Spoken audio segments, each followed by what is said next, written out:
Sunday will be an emotional homecoming for Indianapolis native Terry McLaurin.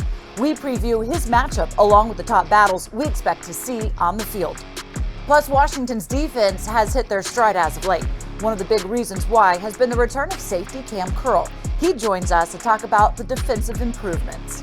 And with Indy making a change under center, we go behind enemy lines to preview how Sam Ehlinger and the Colts are preparing for Washington.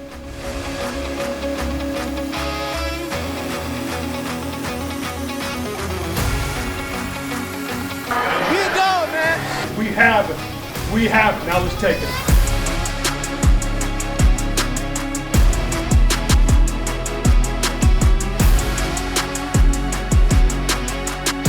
And welcome on into Command Center. Julie Donaldson, Logan, Paulsen, and Santana here with you. So it is Friday. We're ready to celebrate. Okay, maybe not too early. Washington does have to go up and perform in Indianapolis before we can celebrate being at 500 and a 3-game winning streak. But there was an air of confidence, I felt like. The guys, you could tell that they were kind of feeling good after that win against Green Bay, but they got to do it indoors, Santana. Yeah.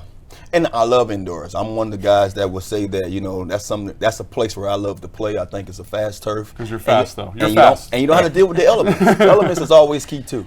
Yeah, absolutely. And so for me, I was always anti-indoors because it got so loud. You couldn't hear the cadence. Had a hard time hearing the quarterback communicate protections, all those different things. So there will be some adversity for these guys. But like Santa said, we got an athletic team, so maybe it plays to our advantage. And Coach was saying they will go to a silent count at times, but they do at practice have that noise blasting a little bit to try to get them adjusted to it. But the game will be in Indianapolis, and Indy will going with a different quarterback than Matt Ryan, as Sam Ehlinger is going to get the start as Frank Reich, their head coach, announced that the second-year signal caller is taking over. It'll be his first career start. Sunday's game also marks a homecoming for Commanders wide receiver Terry McLaurin, as he grew up attending Lucas Oil Stadium as a fan and a player, but not yet on the NFL level. I try to do a good job of just focus on what's really important. Winning this game is the most important thing, but I'd be lying if I say it's not kind of cool to be able to go back to where I grew up, kind of where my affinity of football started. Was fortunate to win a few state championships in Indianapolis, that stadium, win a few Big Ten championships in that stadium. Grew up a Colts fan, sitting in Section 540 with my dad. So I had a lot of memories about Indianapolis, and it's going to be cool to be able to be on the field, you know what I mean? Like really, as an opposing player, that's kind of crazy.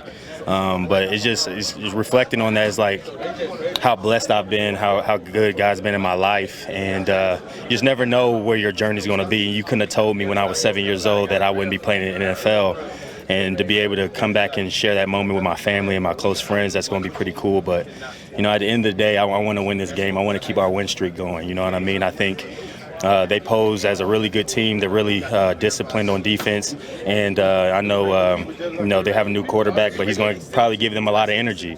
So we have to go in there and limit the negative plays and get off to a fast start on the road.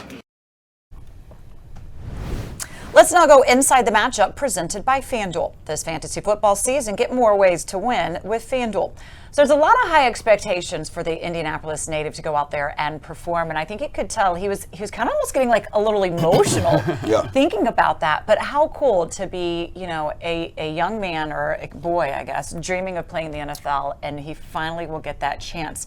Santana, is it a challenge to kind of put that mindset away? Because he's going to be going up against probably Stephon Gilmore, and we know what he's capable of doing. It might be a challenge in a sense, but I think when you have a guy that's as focused as Terry, you know, he goes out there all about business. So I'm pretty sure that he's going to embrace the moment, knowing that, hey, I'm home, my family's here. This is where it all started at. But at the end of the day, I have a guy across from me who's an all-pro and all right, and I have to go out here and compete and battle and make sure that I do what I have to do for my team. So I know Terry's going to go out there about his business, but it's great that he's getting the opportunity. I had plenty of those opportunities. So I handled it a little differently, but just talking to him this week, you can tell that he's looking forward to it. I think he said about 70 in attendance that he got tickets for, but he already did it ahead of time. But that's a lot of people you want to put up a good show against as well. So we know he's going to be locked in. If we go defensively, John Allen has been locked in all season long. Their offensive line is still kind of like, I don't know, not quite not to the level that you'd expect. Is this a good day for John? I think it's a huge day for John. I'm really excited to see John go against Quentin Nelson. I think Quentin Nelson's not playing like Quentin Nelson of old, maybe the best guard in the NFL. That's not him anymore, but it's always fun to see those big names come together and kind of duke it out. And with John playing the way he is, such a high level in pain too, he deserves a ton of credit. I think they're going to be able to really take advantage of that interior group for Indianapolis. And again, they're probably going to run the football a lot, Indianapolis is. So can those two guys show up and make their presence felt? I think 1,000%. So I think Allen takes advantage of a kind of declining Quentin Nelson at this point. You know, Matt Ryan back there, you would hear Indy say, look, he was like a statue. It's why he took so many sacks. And they need somebody that has a little bit more mobility. So we'll see. But Quentin Nelson's given up 2 sacks and 2 penalties so far this year. Offensively, the offensive line is going to go up against some really good tackles, though, Santana. Yep. Yeah, I mean, you have Stewart and Buckner. Both of these guys are top 5 in the league right now when it comes to tackles. And if you think about it, Stewart just had one of the best games in week 7, you know, that any D lineman has had this year. So I think our offensive line has really been kind of our trajectory has been going in the right direction the last few weeks. Our running backs has been playing pretty well, and I think in order for us to have a good opportunity to win this game, we have to run the ball well. So it's going to be a big challenge making sure that we can do so with those 2 guys on the opposing side. And Brian Robinson being back has really added to the run game. They're averaging 147 rush yards in the last 2 weeks. How will they do against their linebackers this week? I mean, I think this group is really dynamic. They're very, very fast. It's like the defensive line. They're very, very fast, very athletic. They run to the football well. They play this nice 8-man front. They know where they fit in that front. So it's going to be very, very challenging. But we have 2 tremendous athletes on our team. And I think with the scheme that Scott Turner can cultivate, let's make those guys question their assignments and see if they can hit some big plays. It was exciting to watch the second half of that game, the way that they made adjustments after a little bit of a shaky start. So now with Taylor Heinicke taking all the snaps with the first team and the reps with them, we'll see how much more in sync he is this week in Indy. And of course, another player that we're really excited to see the performance of and who's really had some big games as of late is safety Kam Curl. After missing the first 2 games with a thumb injury, the third-year safety has helped turn Washington's defense into one of the better units in the league. Their third down defense ranks 2nd in the NFL. He got up with our captain, London Fletcher, after practice.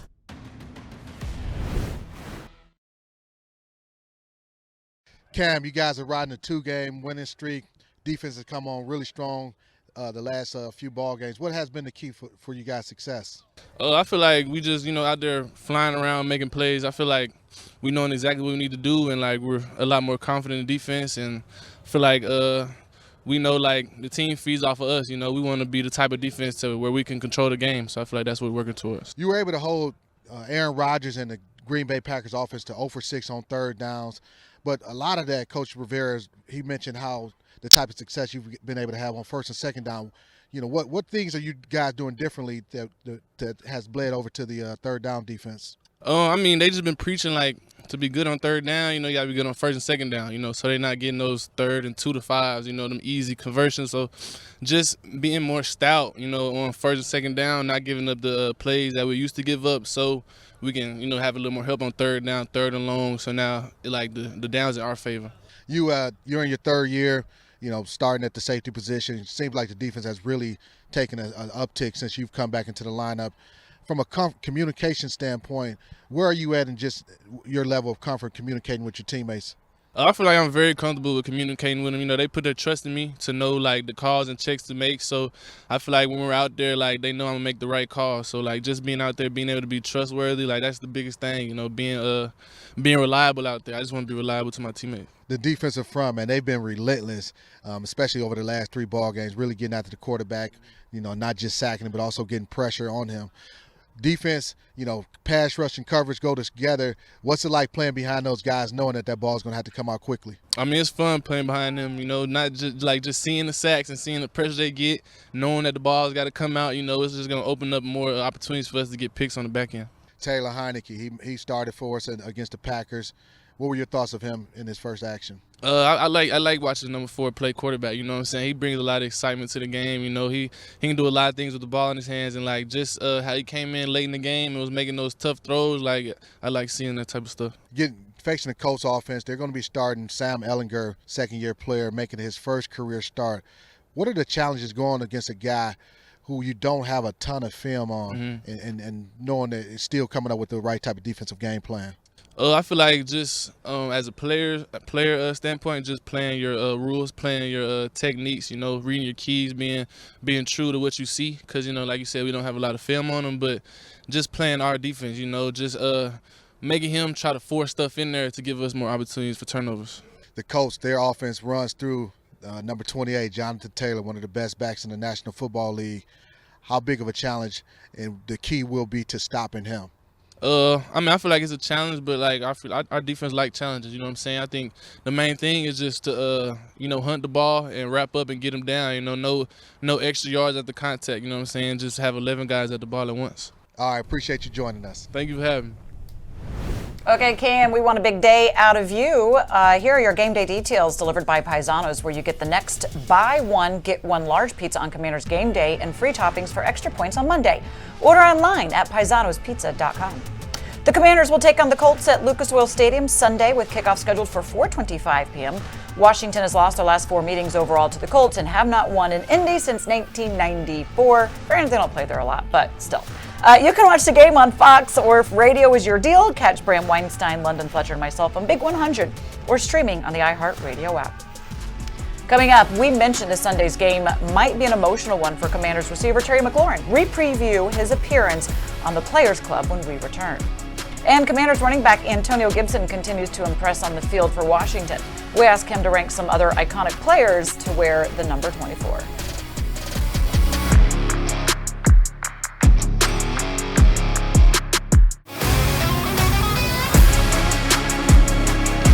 Help some people come and support me who've helped me get to this moment. And I did grow up a Colts fan. You know, we had season tickets. I could point the section me and my dad used to sit in, and it's very surreal. And I thank God to be sitting in this chair and to be where I'm at, because not everybody gets the opportunity to do what I'm doing at this magnitude, and then to be able to have the chance to go back and play where you first grew the love of football and to perform. Like, I think that's the cool part of it all. Like, I was able to win state championships in that stadium. I was able to win Big Ten championships in that stadium, and now I get to come back as an NFL football player. Like, sometimes I sit here and pinch myself, like life is good. You know what I mean? Be sure to listen to the extended version of the Players Club podcast wherever you get your podcast. Plus, you can watch on Commanders YouTube and Commanders.com.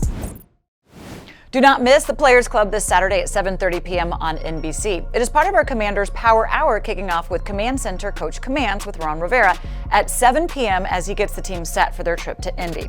If you miss either show, you can catch them on our team website and YouTube channel.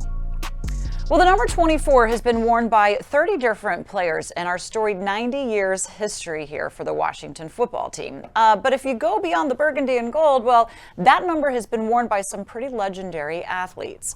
Of course, this year, and on this current team, it is Antonio Gibson that wears 24. But if we go back a few years, we have Sean Springs, a DB, that wore that number as well. The two of them talked about some of the best players to ever rock 24 on our latest episode of Commander Code. I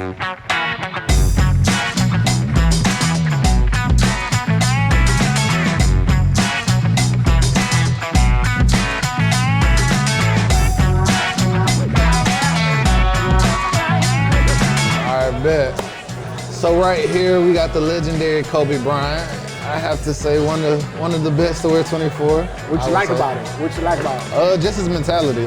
Like I told you, my favorite player LeBron, but some LeBron I feel like didn't have like Michael and Kobe, like that attack. Yeah, Kobe was relentless, man. Just relentless pursuit of excellence. And you hear all the guys like Giannis and Devin Booker, everybody talks about how he helped their game. So for sure, Kobe Bryant was big. Oh, Ken Griffey. Ken Griffey. It might be, this is before your time, but Ken was. I know, I played a little baseball, so I know about him. I rock the shoes, so you know what I'm saying, I know a little bit about him. The Griffey's for sure. Crazy, yeah, right? For sure. If you had to say, what's the best baseball swing ever? Yeah, he got Ken Griffey would be one of those guys that just beautiful swing, sure. he could do it all. Smooth.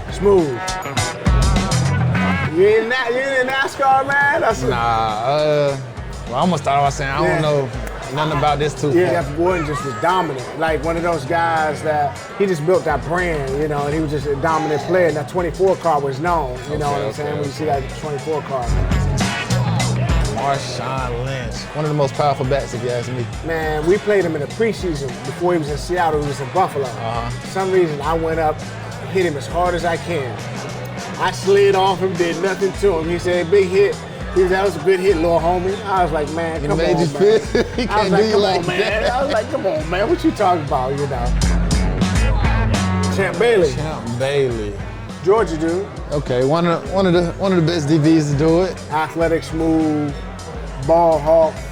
I mean, I love. Like, he's one of the few DBs. When I played, I actually like watching him. I would actually watch the game and see Champ when he play the game. Oh, that's me. Look good. This guy right here, I don't think he would have wanted to see me in the hole, but I'd have turned you down in the hole. I would have. No, you know I wouldn't. You know I might not have turned you down in the hole. You know why? Because you played receiver, so my pride would have kicked in. Because I was like, so I would have turned you down. But I tell you what, I would have run up there and kind of said, listen, man, how we gonna do this? I'm gonna strap you. I think I can line up too, though. I think I got a little juice in me. Man, you gotta have a lot more than a little juice. You got at least about 4-3 in your tank, you know, because I had 6-7 gears. I don't know how many 6-7? How many gears you got, man? As much as I need. Okay, there it is then. Antonio Gibson, I see a guy, sky's the limit for him.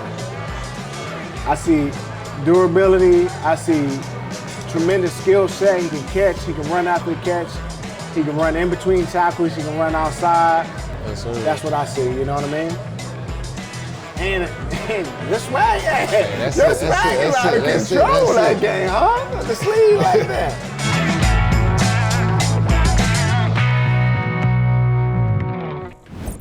Get ready, Commanders fans, because the Vikings are coming to town. You can get your tickets now for the matchup on November 6th at 1 p.m. It is our annual Salute to Service game. We will be honoring our military with a service scarf and a hat giveaway. Visit commanders.com/tickets to get your tickets. And coming up, Washington has not won in Indianapolis since 1994. When we return, we go behind enemy lines with our senior writer Zach Selby to see how the Colts are preparing for Washington.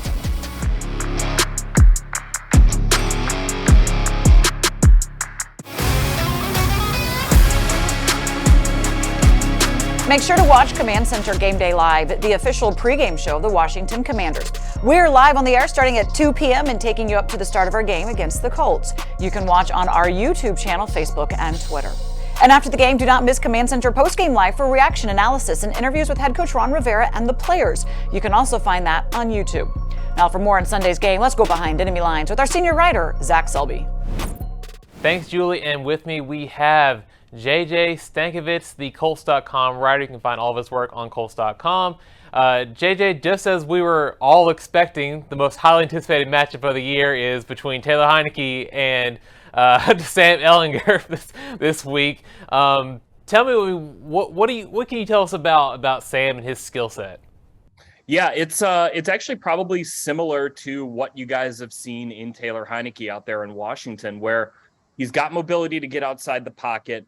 He's got good arm strength, maybe not elite arm strength, and he's just got this like moxie to him that, you know, we've seen show up during training camp practices, during preseason games, while he's been running the scout team here in Indianapolis, where it's just that it factor that late in games he can go make plays. You know, when the situation calls for it, you know, he might be a guy who, like you guys saw last week with Terry McLaurin catching that ball late against the Packers. Well, Sam Ehlinger might do that to Michael Pittman Jr. this week, or to Alec Pierce. Let's go over to the defensive side of the ball here. I've been really impressed with the Colts defensive front, especially the linebackers. Zaire Franklin is just, from what I've seen on film, just a monster. But what can you tell me about this guy who is second in the NFL in tackles right now? Yeah, I mean, Zaire Franklin, what a season he's having. He's a guy who's mostly kind of a rotational bit player, played some Sam linebacker in the previous scheme under Matt Eberflus. Mostly, though, was a core special teamer. And the Colts rewarded him with a new contract this offseason. And he's come in and he's not only played linebacker, he's played Mike linebacker at a really high level. It is hard for teams to run the ball on the Indianapolis Colts because you've got Grover Stewart and DeForest Buckner in the interior of that defensive line just blowing stuff up. And then Zaire Franklin being a thumping physical tackler who's been really good at just kind of trusting what he sees out there and making plays. The only team that's been able to run the ball in the Colts this year has been the Jaguars. And they've done it in some different creative ways that are a little bit less traditional. Time for our keys to winning, presented by the Maryland Lottery. Play fast, win fast with fast play games from the Maryland Lottery. So Washington is looking for their first win in Indianapolis since 1994. They have not defeated them in 20 years. Don't play them all that often, but still, you want to go and get the W for this one. Logan, where do you start for your keys to a victory? So for me, Julie, the key for me is just accounting for Sam Ehlinger. Obviously, this offense is going to be very, very different with him at the helm. Under Matt Ryan had the most attempts of any quarterback in the NFL, 297. It's not going to be the same with him. What does the game plan look like? How do you account for his legs? How do you account for the off-schedule stuff? How do you account for them running the football more? That's going to be a huge part of this game. Well, mine is no other what I've been saying from week after week after week. Mr. Consistency. Minimize mistakes. We can't shoot ourselves in the foot. Our team is playing a lot better offensively and defensively, but you don't want to see yourself going backwards every time you get a chance to go forward. So we have to make sure that we hold down those miscues, and we should have a good night. And they listened to you last week, and they got the W, so they got to get that done again this week. Yeah. The next thing for me is keep Taylor Heinicke comfortable. And so this, to me, is kind of, it's a game plan thing.